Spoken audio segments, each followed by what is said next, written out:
Pollution warning for capital after eruption.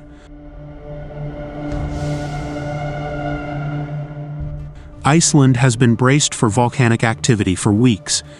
The region around Reykjavik has been experiencing an increase in earthquake activity. The eruption can be seen from Reykjavik, which is about 42 kilometers northeast of Grindavik.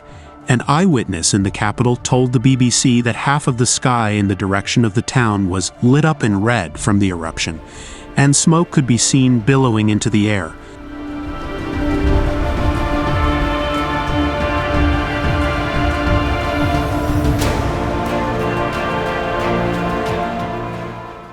The jets of lava are quite high, so it appears to be a powerful eruption at the beginning, he said. Images and videos posted on social media showed lava bursting from the volcano just an hour after an earthquake swarm. A series of seismic events was detected.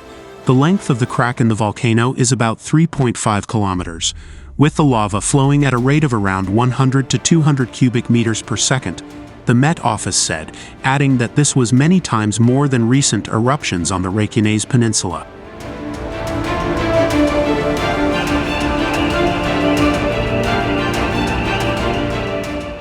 On the Reykjanes peninsula, lava had not flowed for 8 centuries, in August 2022 and July 2023, each time in areas far from any habitation. According to the Met, the fractures caused in the Earth's crust on these occasions could explain the speed with which magma has risen to the surface in recent days.